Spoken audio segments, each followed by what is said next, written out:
We're going to continue our work on Chapter 1, Section 4, dealing with scientific notation. One of the topics I didn't cover that well in the previous lesson was significant digits.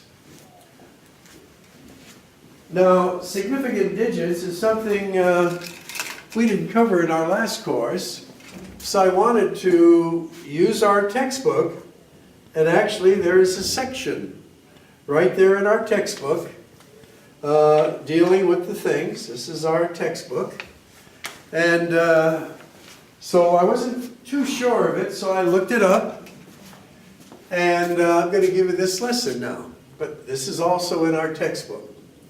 As we see this large number, we want to convert that large number to scientific notation.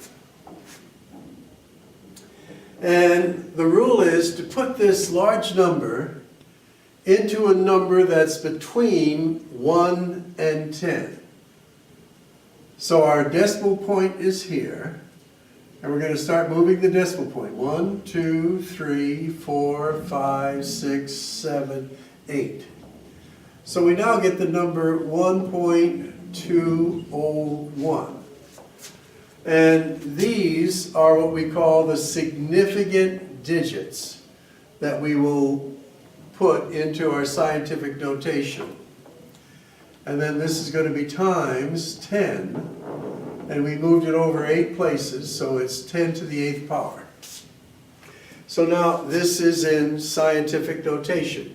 A number between 1 and 10, and it has this many significant digits. Now here we have another number. We're going to put it in scientific notation. 1, 2, 3, 4, 5. So it becomes 5.2. times 10, and we moved it over 5 places. That would be 10 to the 5th. Now, both of these numbers have been converted to scientific notation. By the way, this is in standard form before standard form. Now, what we're asked, if we were going to multiply these two numbers, we would multiply 1.201 times 10 to the 8th times 5.2 times 10 to the 5th. And you would see a multiplication problem something like that. Now they also ask that you round off in terms of significant digits. So what's the rule? The rule is, how many significant digits does this number have? Well, this number has 1, 2, 3, 4. 4 significant digits.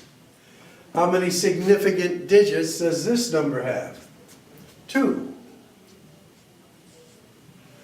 The rule is that after you multiply these two numbers, you have to round to the least significant digits in your original examples. So here we had 4. Here we have 2. So when we do this multiplication or division, we have to round it to 2 significant digits. And that's what I want to stress. So I'm going to take my calculator, and I'm now going to multiply 1.201 times 5.2.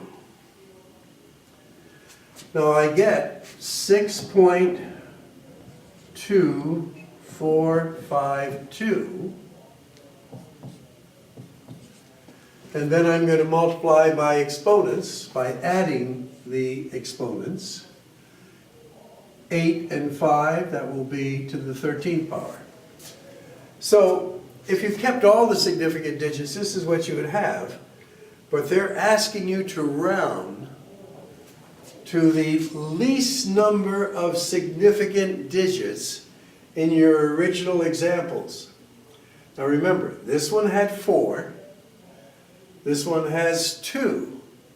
So the least number of significant digits is 2. So we go to 2 here, and since this is a 4, we're going to drop these. So our final answer from this example is 6.2 times 10 to the 13th. That is what MATLAB wants you to put, okay?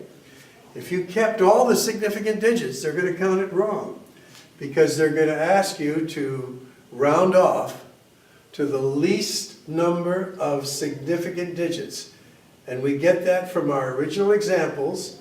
Here there were 4, here there were 2, so we need to round off to 2.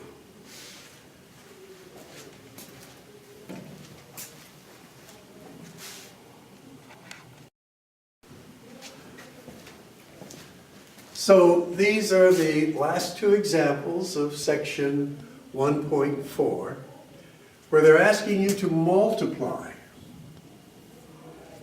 Now keep in mind, what are the number of significant digits here? Well, there's 3. Here there's 2. So what we're going to do, using my calculator, I'm going to multiply 3.24 times 4.3. And I get 13.932. And then times 10. And again, we're multiplying, so we just add our exponents. A -5 and a -7 is a -12. And again, if you put that in, that's not going to be correct, because first of all, that's not in scientific notation. And we have it round off to our lowest number of significant digits. So let's first put it into scientific notation. Well, we have to move the decimal place 1 place to the left. So by doing that, we're making a bigger number smaller, so we have to add 1 power of 10 there, the exponent of 1. And now we want to round this to the nearest number of significant digits, which is going to be 2. So we're going to round it off to 2 places. But when we look at our digit to the right of the place we're rounding it off to, that's a 9. So that's going to make this number a 4. We're going to round up. So this becomes 1.4 times 10, and now we can do our subtraction to the -11 power. And I checked our answer, and that is correct. So once again, we multiply the number part. Get this. We multiply the exponent part by adding the exponents. We get this as an answer when we multiply. We have to convert it to a number between 1 and 10. That's why I move the decimal over 1 to the left. When we do that, we have to add an exponent there. So a -12 and a 1 makes it a -11. Then we're rounding to 2 significant digits. So we look at our third digit, and that's a 9, so we round up, that becomes a 4. Okay, now we're going to use our calculator to divide this by this. So 1.08 divided by 2.5. And I get as an answer 0.432. Now I have to make that as a number between 1 and 10, but I'll do that in a little while. Now I'm going to bring my -6 across the division bar. When it does, its sign changes and it becomes a +6.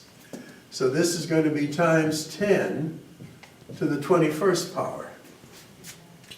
But once again, that's not in scientific notation. So I'm going to move the decimal place 1 to the right now.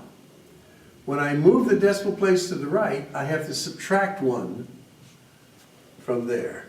So this now becomes 4.32 times 10 to the 20th power. But what's the number of significant digits that I have in this item? And the answer is there's 3 there. How many do I have here? 2. So how many can I have in my final answer? 2. So notice I have 3 significant digits. I'm going to cross that one off. And my final answer is 4.3 times 10 to the 20th. And that is correct. Okay, you'll have time to practice and then do the quiz bees as you prepare for mastery.